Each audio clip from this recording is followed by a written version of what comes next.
Kamusta na pakiramdam mo? Okay lang. Konting hilo, sakit ng ulo.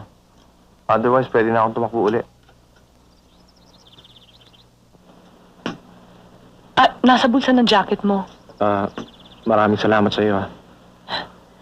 Tumawag na ako sa klinika sa bayan. Pupuntahan nila ang kotse mo. May kasama ka ba? Oo nga. Kailangan kong puntahan. Mag-breakfast ka muna.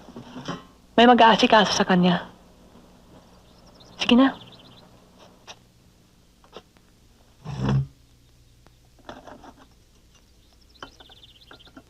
Hindi ba mahirap tumira dito sa Talisay? Paano kung pumutok yung bulkan? Volcanologist ang asawa ko eh. Volcanologist ang asawa mo? Alam mo, wala pa akong namimit na volcanologist sa tanang buhay ko. At mas lalong wala pa akong namimit na asawa ng volcanologist sa buong buhay ko. Ano bang trabaho mo? Photojournalist ang tawag nila. Ikaw, anong tawag mo? Snatcher. Tingin ko kasi sa mga photographers magnanakaw. Wala ka man nanakaw sa bahay na ito. Anong wala? Ikaw. Maganda ka.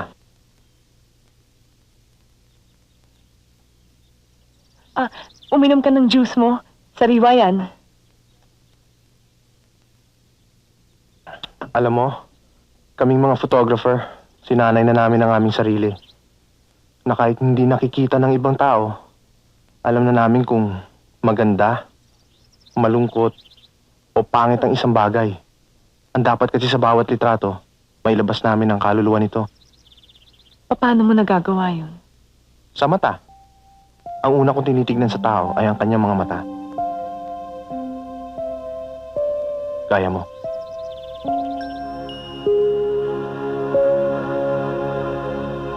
Wag. I'm home! Hi!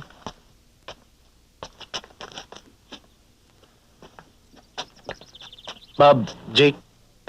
Na-aksidente ang kotse nila kagabi, kaya pinatulog ko na lang si Jake sa guest room.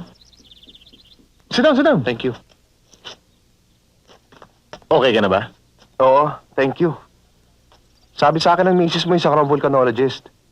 I work for a newspaper. Baka pwede mo naman ako samahan dyan sa vulkan one time. Mabalik ako dito. Sure. Kontakin mo lang kami kung kailan mo gusto. Okay. In the meantime, you don't have to leave yet, ha? May mga shots ako ng bulkan. Baka gusto mo tingnan. Alam mo ba, may baring lumubog dyan sa ilalim ng lawa. Kung gusto mo...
Wala akong makita.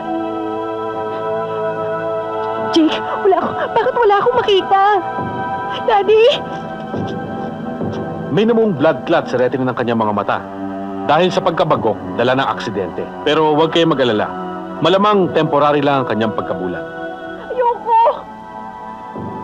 Ayoko mabulag, Daddy. Gumawa ka na paraan. Hayaan mo yan.